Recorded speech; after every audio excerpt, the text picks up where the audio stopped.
The shorelines of the United States measure more than 88,000 miles. Florida has a great proportion of that, about 1,300 miles.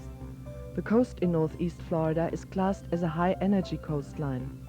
Our coast is a place of untold natural resources. One of these resources is its role in providing us with a place to which we can escape and play, to seek peace and quiet. The coast consists of two elements, the water and the land. The area where these two elements meet has special characteristics due to the periodic inundation of the saline waters of the sea and the forces exerted on it by both winds and waves. Little Talbot Island is located in southeastern United States along the coast of Florida. It is a barrier island which faces the sea on one side and on the other a maze of tidal creeks and wetlands between the Nassau River to the north and the St. Johns River to the south.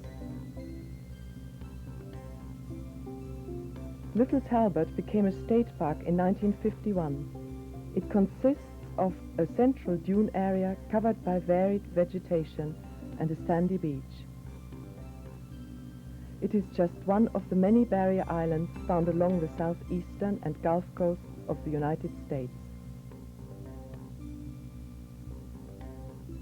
If you know, we come across a boardwalk to get from back at the recreational area out here to the beach. And they sure didn't put this here for our convenience. This is to carry us across this dune area that you can see stretching from the foredune right here all the way back until you run into a maritime forest back here.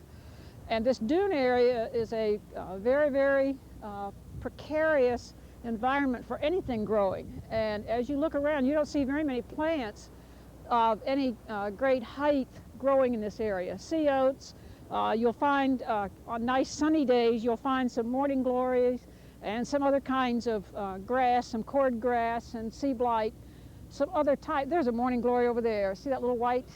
That's what's left of a blossom from yesterday.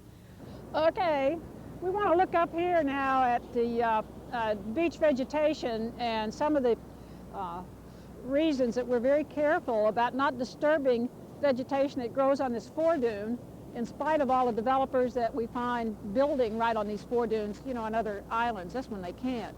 But we want to look at the vegetation as it moves inland from the foredune and some of the things that it does for us. So let's go look at this. Be careful as you go up on the dune not to disturb it any more than necessary. But look at that dune there. All of that new sand is fast encroaching, see, back onto the vegetation in the back. And these tall plants are the sea oats, and this stuff in the foreground here is some morning glory and some other things, cord grass. This 6-mile stretch of land between Nassau Sound and the mouth of the St. Johns River is rather unique. It forms one of the few barrier islands in Florida which is currently undeveloped. Since it is a state park, it is likely to remain so. The island's features are temporary since it faces daily the onslaught of wind and waves from the Atlantic Ocean. In doing so, it protects the Florida mainland from the destructive processes associated with ocean waves and strong winds. The beaches on this island are usually hard and firm. The sand is primarily quartz with a relatively high percentage of heavy minerals. These dark-colored minerals give the sands and the beach a black look. The black ones are heavy sands, heavy minerals. They are ilmenite and rutile, titanium, zircon, heavy things, heavier than the white quartz sand, which is nothing but silica. And when you have waves like this breaking on the beach, they come up on the beach and they call them swash, and then they wash back out to sea. And as the waves break and come up on here, they tend to carry the less dense white quartz sand out with them so that it steals the white sand, takes it back out to sea with it, leaving these black minerals here because they're heavier, and the water, once its energy is spent, doesn't have nearly the amount going out that it had coming in. Waves are responsible for another phenomenon on the beach, the movement of all the sand particles in a southerly direction. Waves striking the beach at an angle cause a very short-range current along the shoreline. Waves striking from a predominantly northeast direction move beach sand toward the south, in the opposite direction to the northward flow of the offshore Gulf Stream. This phenomenon is called littoral drift.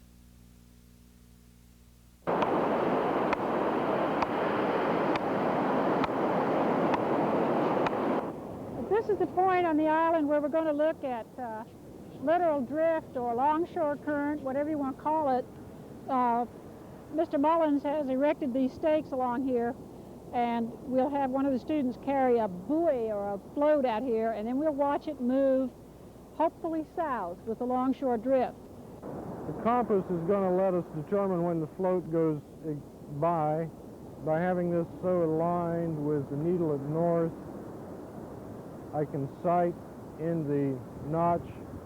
The indicator on the mirror lined up with the axis will tell us 90 degrees straight from this position. So when the float goes by, we start the timer. When the float goes by the last stake, we stop the timer. We know how far apart the stakes are. We know how long it takes it to go from A to Z. Chris, you'd take this float out just beyond where the waves are breaking and watch me for the signal to drop it. Let's go out just a little bit to the left of this stake here, just beyond where they're breaking. Okay. Okay? All righty. Good enough. Ready on the compass? Got the clock ready? Ready on the other compass. Okay. All right, we're moving. Coming up. Watch your toes. We're going to get wet. Ready on the first compass? Go. Go with the clock. Stay ready on the last compass. Now we know how far apart the stakes are. We know how fast this is moving. This ought to give us an indication of how fast this current's going.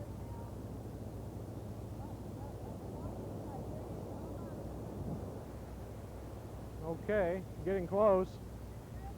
Real close. Who's got the clock? Give us a signal when it goes by. Stop. Okay.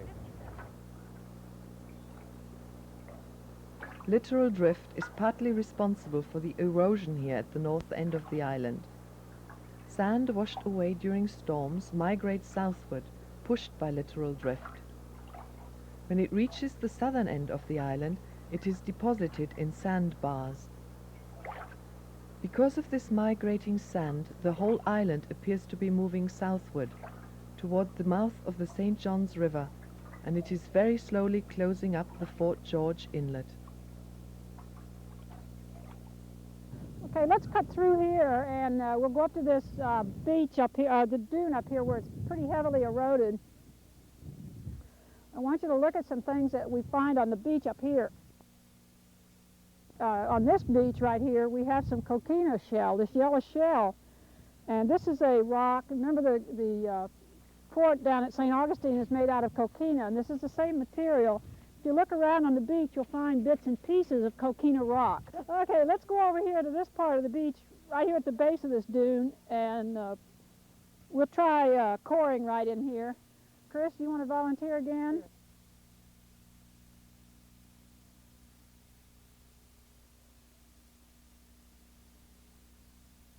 You know, we're standing here on nice, pure sand, and as soon as he cored down through that, look what he's gotten here. You can see the coquina, the loose coquina. Evidently, it's not rock yet, or he would not be able to drive through it.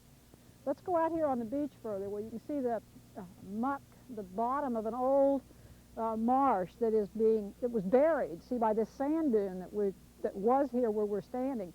So let's walk out there and do some coring out there on the beach.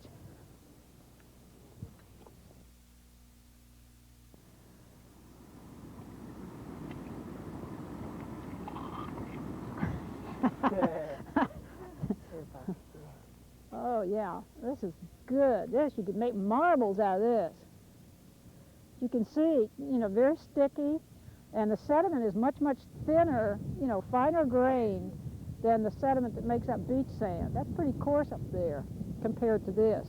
And this tends to be sticky because it's clay rather than pure sand. Sea level has risen and fallen several times during the past 1.5 million years as the continental glaciers expanded and contracted. Today's shoreline is shown here as the boundary between the land in brown and the sea in blue. About 200,000 years ago, the Earth was warmer than it is today. There was little or no ice in the North Polar area, and sea level was much higher. Except for a few high points, Florida was underwater. As the glacial ages began, seawater was transformed to ice and sea level dropped. The land emerged and the Florida Peninsula was much larger than it is today. About 12,000 years ago, the continental glaciers retreated for the last time. This marked the end of the so-called Wisconsin glacial period. Sea level is still rising, a little less than 1 centimeter a year. Barrier islands are slowly submerging and appear to be migrating landward, away from the relentless sea. There's some evidence here on Little Talbot that sea level is rising, and I don't mean like, today because of the storm, but in general, sea level is rising. And if we look, this is a good place right here to look at some shells that provide us with a little bit of evidence. But sea level's been rising, since the last ice melted approximately 10,000 years ago. And the glaciers were over the United States and had seawater tied up in ice, then sea level dropped. And so way out at sea now, there were some ancient barrier islands that preceded Little Talbot. And so those islands are now fast being eroded, and the material just dumped on our beaches now. So all these black shells are really fossil shells from within the last 10,000 years or so. The shoreline today at Little Talbot Island is a gently sloping sand beach terminated by a dune ridge. A dune ridge is a deposit of wind-blown sand.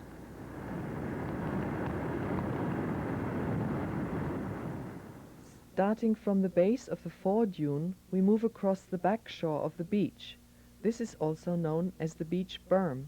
The berm, or back shore, rises gently to a crest. Sand that replenishes the dunes has its source in the berm. From the berm crest, the beach slopes gently seaward. This area of the beach is called the foreshore. The area from the low tide line seaward is called the offshore area.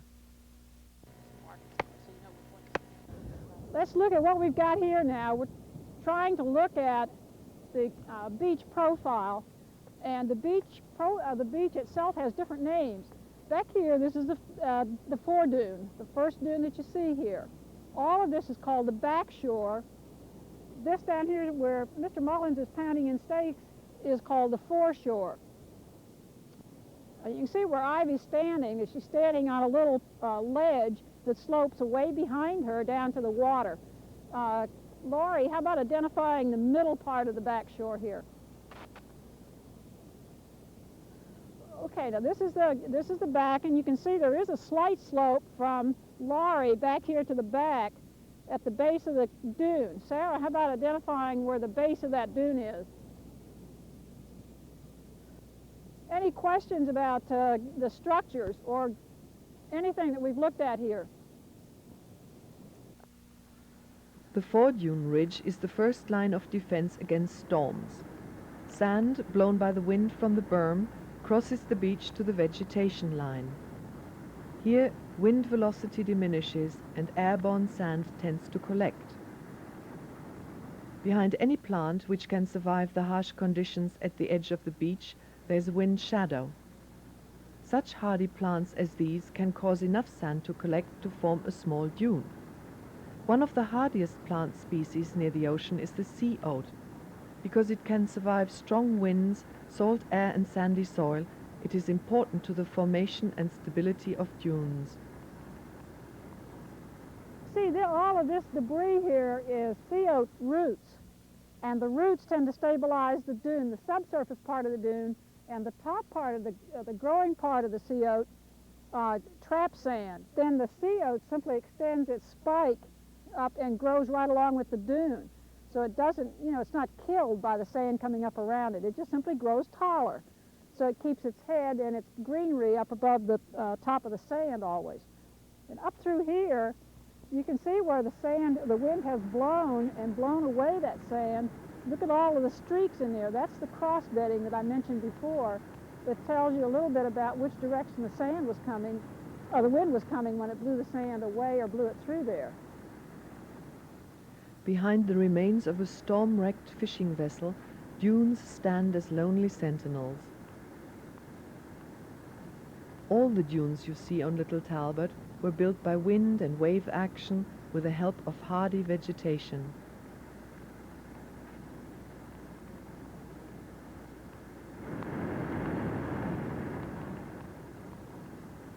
All dunes are temporary structures and could be destroyed by a severe northeaster or by a hurricane.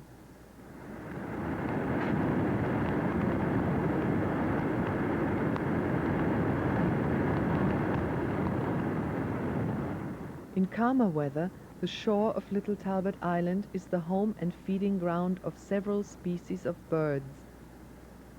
These brown pelicans have found a school of fish trapped by the falling tide between the shore and a sandbar. Another inhabitant of the beach, rarely seen in daylight hours, is the ghost crab. It is a marine animal and cannot stray far from the sea. The little crab has a burrow right here, and if you come up closely, you can see where he's been a little bit active. But this isn't the best specimen for a burrow, because normally that little apron at the front is much more well developed, and that's kind of characteristic of a ghost crab burrow. They'll have a little apron of sand out around the front of it. But because of the storm, I think is probably why it's not the way, not a prime example of it.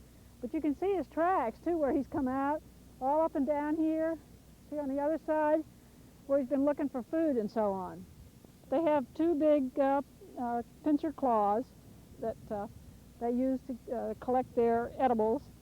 But they're kind of a neat animal, and they live in the backshore. They're typical backshore animal.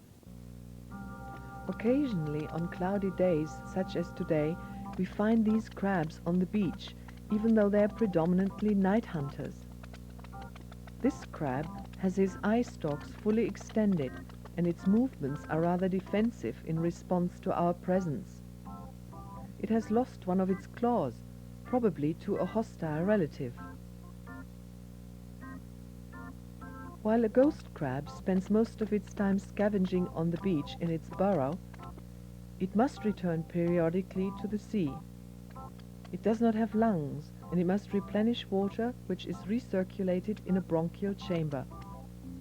This crab is called the ghost crab because its pale yellow and white colors provide excellent camouflage.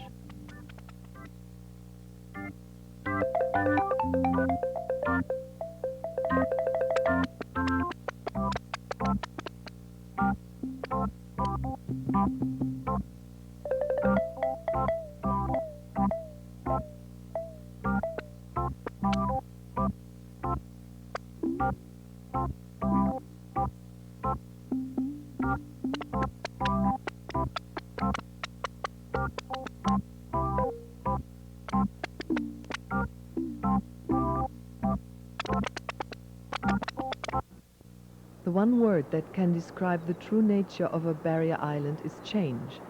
Animals which call these islands home have learned to live in dynamic equilibrium with their ever-changing environment.